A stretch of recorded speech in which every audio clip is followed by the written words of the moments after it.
हाँ जी दोस्तों, कैसे हो आप सब। तो दोस्तों आज हम जिस कंपनी की चर्चा करने जा रहे हैं उसका नाम है टाटा मोटर्स।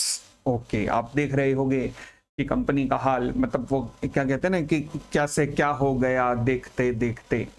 आज से कुछ महीनों पहले जो शेयर 1100 रुपए पे डील किया करता था वो पता नहीं कहाँ पहुंच गया और कहाँ जाने वाला है, कुछ नहीं पता। अब पीछे का रीजन क्या है, ये सब कुछ फॉल हो क्यों रहा है। तो अगर हम देखें कि लास्ट क्वार्टर के भी जो वो फाइनेंशियल स्टेटमेंट रिफ्लेक्ट की थी कंपनी ने, उससे पता लग रहा था कि नंबर्स डाउन जा रहे हैं। उसके पीछे रीजन ये था कि भारतीय इकोनॉमी कहीं ना कहीं थोड़ा सा स्टेगनेंट हो गई थी, थोड़ी सी रुकावट आ गई थी रफ्तार के अंदर। एक तो रीजन ये था, और दूसरा रीजन ये था कि पहले टाटा मोटर्स इकलौता प्लेयर हुआ करता था ईवी सेगमेंट में, मतलब इलेक्ट्रिक व्हीकल के सेगमेंट में भारत में सबसे बड़ा प्लेयर टाटा मोटर्स ही था। ऐसी ऐसी इन्होंने कार्स वगैरह लॉन्च की थी, परंतु अब इसे महिंद्रा एंड महिंद्रा से कड़ी टक्कर मिलने लग गई है, जिसके कारण रिजल्ट अगर आप देखेंगे, ऑटो सेल के नंबर जो है ना हर महीने कंपनियां लॉन्च करती हैं first week of every month, ठीक है।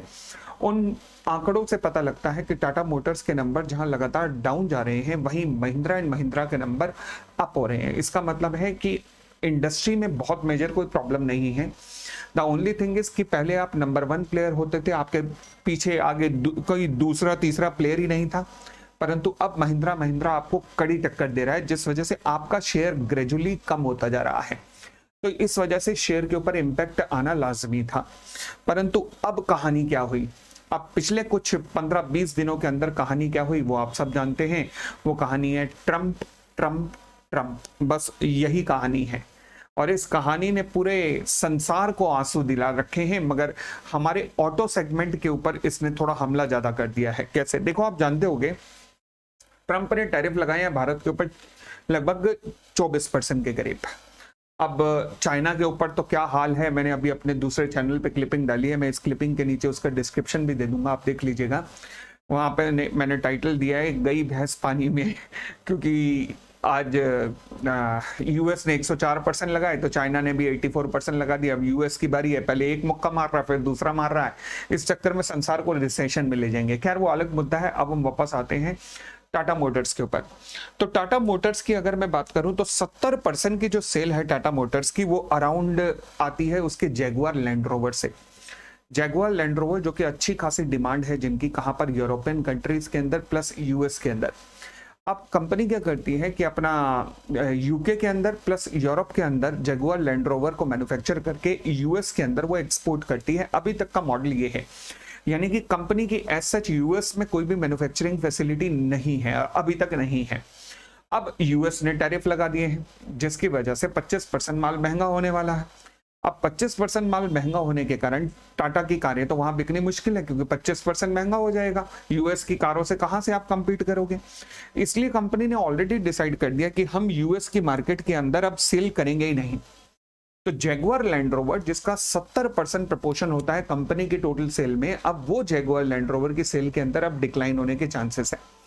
और न केवल ये चांसेस है बल्कि टोटल ईबीटा के अंदर, कंपनी का total earning before interest depreciation and tax के अंदर 78% हिस्सा जो है केवल जैगुआर लैंड रोवर का होता है। ह्यूज हिस्सा जैगुआर लैंड रोवर का मार्जिन से आता है। अब अगर उसकी टर्नओवर गिरेगी तो ऑब्वियसली कंपनी के ईबीटा मार्जिन भी गिरेंगे। यानी कि आगे आने वाले क्वार्टर के अंदर आप देख सकते हो, क्योंकि यूएस की जो टोटल सेल्स है, जो company total sales to the US करती है, वो कंपनी की टोटल जैगुआर लैंड रोवर की जो सेल है, जो कि टाटा मोटर्स की 70% है, वो 70% में से 25% हिस्सा तो केवल यूएस से आता है। यानी कि एक बहुत बड़ा नंबर कंपनी का इंपैक्ट होने वाला है। कंपनी ने डिसाइड कर दिया कि यूएस को अब वो कोई एक्सपोर्ट नहीं करने वाले, यानी कि वो 25% सेल गई तेल लेने।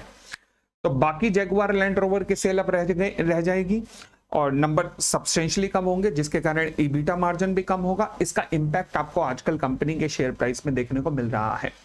अब सवाल उठा, सर गोइंग फॉरवर्ड क्या कह सकते हैं, क्या सिचुएशन कह सकते हैं। देखो गोइंग फॉरवर्ड क्या सिचुएशन है कोई आज की डेट में नहीं कह सकता। ये बात ट्रंप के आने से पहले मैं बिल्कुल ना कहता, बट ट्रंप के आने के बाद आज मैं कह रहा हूं कि कोई नहीं कह सकता, क्योंकि उस व्यक्ति का कोई नहीं पता कब सुबह उठ के कहे टैरिफ माफ, कब सुबह उठ के कहे चल चल और लगा दिया टैरिफ। तो इसलिए नोबडी कैन प्रेडिक्ट।